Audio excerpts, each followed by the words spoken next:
नमस्कार साथियों, यह लीगल शब्दों पर आधारित डिक्टेशन है जो 80 शब्द प्रति मिनट की गति से बोली जाएगी। डिक्टेशन ठीक 5 सेकंड बाद स्टार्ट होगी।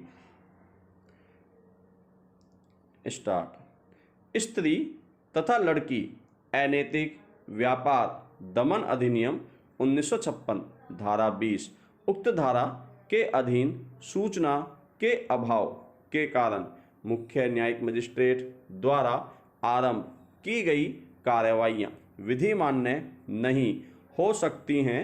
विराम। उक्त धारा का आदेश स्पष्ट और आज्ञापक है तथा उसके भंग से पश्चातवर्ती कार्रवाइयाँ अवैध हो जाती हैं। विराम। अपरंच मजिस्ट्रेट धारा 20 उपधारा 3 के अधीन आदेश पारित करते समय वह स्थान और मार्ग भी विनिर्दिष्ट करेगा जहां और जिसके द्वारा ऐसी स्त्री को जाना होगा। विराम। इस उपबंध का अनुपालन न किए जाने से भी आदेश अवैध माना जाएगा। विराम। पैरा। एक दिन मुख्य न्यायिक मजिस्ट्रेट को यह सूचना मिली कि उनकी अधिकारिता को स्थानीय सीमाओं के भीतर निवास करने वाली 4 लड़कियां वैश्याएं थी और वे इस ढंग से अपनी आजीविका उपार्जित कर रही थी। विराम। पुलिस थाना अध्यक्ष ने इस सूचना के प्राप्त करने पर मुख्य न्यायिक मजिस्ट्रेट से पिटिशनरों को उनके समक्ष हाजिर होने और अधिनियम की धारा 7 के साथ पठित धारा 3 उपधारा 1 और उपधारा 3 के अधीन आरोपों का उत्तर देने के लिए सम्मन जारी किए जो उन पर थाना अध्यक्ष द्वारा लगाए गए थे।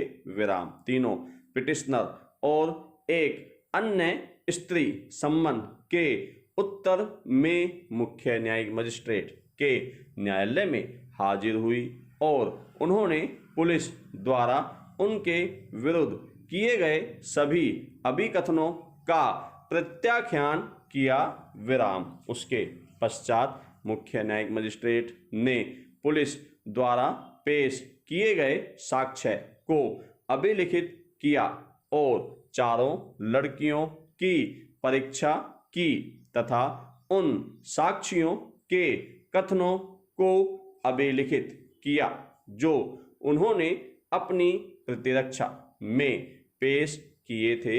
विराम। अभिलेख में लाए गए साक्ष्य की समीक्षा करने पर मुख्य न्यायिक मजिस्ट्रेट ने यह निष्कर्ष निकाला कि अधिनियम की धारा 20 के अधीन चौथी स्त्री के विरुद्ध कोई मामला नहीं बनता था, इसलिए उन्होंने उसके विरुद्ध कार्रवाई समाप्त कर दी और तीनों पिटिशनरों के विरुद्ध अधिनियम की धारा 20 के अधीन आक्षेपित आदेश पारित किया जिसमें उनसे नगर पालिका सीमाओं से हटने की अपेक्षा की गई और उनका उस क्षेत्र में पुनः प्रवेश प्रतिषिद्ध किया गया।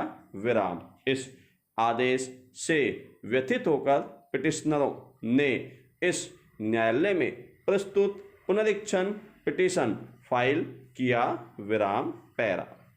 प्रसंगत अधिनियम की धारा 20 के अधीन सूचना के अभाव के कारण मुख्य न्यायिक मजिस्ट्रेट द्वारा आरंभ की गई कार्रवाइयाँ विधि मान्य नहीं हो सकती हैं जिनमें पिटिशनरों से नगर पालिका क्षेत्र की सीमाओं से हटने की अपेक्षा की गई थी और उस स्थान में पुनः प्रवेश करने के लिए प्रतिषिद्ध किया गया था क्योंकि धारा 20 की उपधारा 3 में स्पष्टतः यह अधिकथित किया गया है कि मजिस्ट्रेट उपधारा 2 में निर्दिष्ट सूचना की तामील के पश्चात प्राप्त सूचना को सच्चाई की जांच करने के लिए अग्रसर होगा विराम। चूंकि अधिनियम की धारा 20 की उपधारा 2 में निर्दिष्ट ऐसी कोई सूचना मुख्य न्यायिक मजिस्ट्रेट द्वारा पिटिशनरों को नहीं दी गई है, अतः उसका पश्चातवर्ती आक्षेपित आदेश वैध घोषित नहीं किया जा सकता है, जिसमें उनसे जैसलमेर नगरपालिका क्षेत्र की सीमाओं से हटने की अपेक्षा की गई है और उनका उस क्षेत्र में पुनः प्रवेश प्रतिसिद्ध है विराम। अधिनियम की धारा 20 उपधारा 1 का आदेश स्पष्ट है और आज्ञापक है तथा उसके भंग से पश्चातवर्ती कार्रवाइयां अवैध हो जाती हैं विराम। धन्यवाद साथियों।